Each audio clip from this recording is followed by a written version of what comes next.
Hey guys, it's me, the superfan again.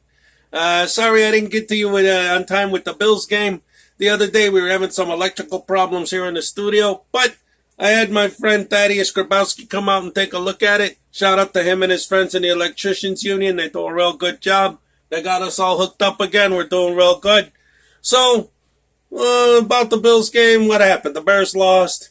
That's no big deal. You know, it was the last game of the preseason. And if you look, what they did, I thought was actually a really nice thing what the Bears did over there. Because you see, the first three quarters, the Bears were looking real good. Then all of a sudden, in the fourth quarter, the Bills came back and they ended up winning the game. What happened? Well, let me tell you.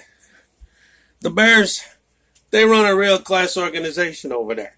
See, what they did was they knew that within the next couple days after that game, they had to go down to a 53-man roster, right? So, in the fourth quarter, they put in all the guys that they knew they were going to let go. Why would they do that? Let me tell you why. So that 10, 20 years from now, when they're working over there at the Jewels or in, Denny's or something, and they say, hey, I used to play in the NFL, and people don't believe them, they can show them the tape. So I thought it was real nice of the Bears to give them that opportunity to be on TV, so that in the future they could say, hey, I was there. Anyway, that's that, but it doesn't matter. You know why it doesn't matter? Before the Bills game even started, everybody was talking to me about the season opener up there in Lambeau against Green Bay. So what are my predictions for that game? Well, originally I was going to say the Bears were going to win 42-17. That was my original prediction, but there have been some changes. Because now we got that there Khalil Mack from the Raiders.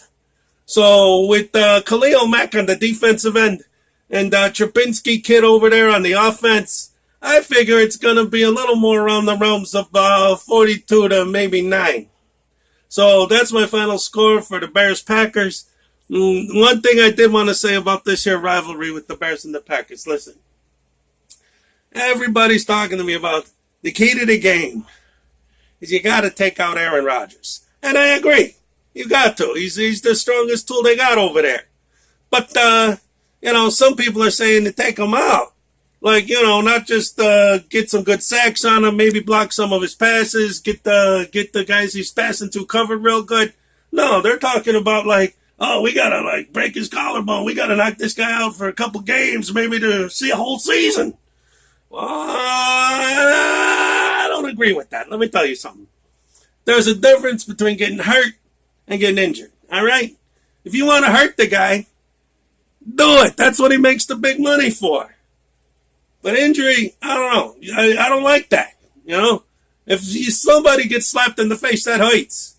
If somebody gets their arm broken, that's an injury. I don't want to injure the poor kid. I just want to make him scared. Hurt him, hit him real hard, clean hits, good hits, not these cheap shots, But enough to make him hesitate for just that one little second before he throws the ball. That's all he needs to either get the guy he's throwing to covered or to get him sacked. So I don't know. That's the way I see it as far as that goes. And the other thing, in the old days, up until last year, if you looked at the total amount of games that the Bears and Packers played each other, the Bears had beaten the Packers more than the Packers had beat the Bears. And whenever these Packers fans would tell me, oh, the Bears stink, the Bears suck, whatever, I would always use that statistic as a little bit of evidence to prove my point that the Bears were the best team of all time. But then last year they beat us twice, and now they're ahead a couple games for all time. So the only thing I got left in the tank is my ammunition to support the Bears. Was that, back in the day in the 1980s, there was that Packers player. A lot of you young guys might not know anything about this. He had this towel that he was wearing on his belt, on his trunks there, with the numbers of all the Bears he was going to injure during the game, his targets. He got in big trouble for that. But he was doing the cheap shots on purpose. That's the Green Bay playing against the Bears. That's the kind of stuff they do. The Bears, they got a class organization. Like I said, they're not going to do that. And if they start doing that, hurting Aaron Rodgers on purpose, then that's going to make me look like an idiot because I support the team that does that kind of nonsense. We don't need to play dirty. We're too good for that. We're going to beat them because we're that good of a team, not because we gave Aaron Rodgers a cheap shot. You understand? Anyway, that's my 52 cents on that whole project. Final score, Chicago 42, Green Bay Packers 9.